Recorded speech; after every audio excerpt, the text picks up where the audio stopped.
গোয়ালপুকুরের ঘটনায় পুলিশের ওপরে গুলি চালিয়েছিল যে আসামি, তাকে 3 দিন ধরে খুঁজে পাওয়া যাচ্ছিল না। পুলিশ দাবি করেছে যে আজকে এনকাউন্টারে সে মারা গেছে।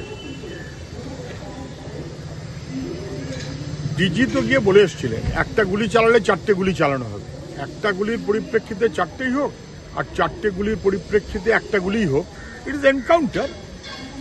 যে মারা গেছে সে আসামি, আমি ধরে নিচ্ছি সে ক্রিমিনাল, কিন্তু আইনের শাসনে তার তো বিচারের অধিকার আছে, সংবিধান তো তাই বলে। ফলে আমাদের আইনের শাসনে অথবা সংবিধানে এনকাউন্টার এটা কিন্তু স্বীকৃত নয়, ওটা যোগী রাজ্যে স্বীকৃত, ওটা মোদি অমিত শাহ গুজরাটে স্বীকৃত। মোদি অমিত শাহ কিংবা যোগীর অনুকরণে বাংলায় এনকাউন্টার কি চালু হলো, এই কোয়েশ্চেনটা উঠবেই। এনকাউন্টার না ফেক এনকাউন্টার, সে কোয়েশ্চেনও উঠবেই।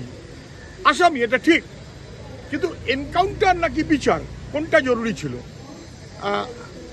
আর বাংলাদেশে যদি পালিয়েই যায়, এটা যদি গত 3 দিন ধরে কথা থাকে, তাহলে সে এখানে এখনো ছিল কেন? যদি পালাতে হয় তো বর্ডার, পালালে তো সঙ্গে সঙ্গে পালাতে পারতো। ফলে এটা নিয়ে নানাবিধ প্রশ্ন আছে এবং প্রশ্ন উঠবে। একজন আসামি মারা গেছে,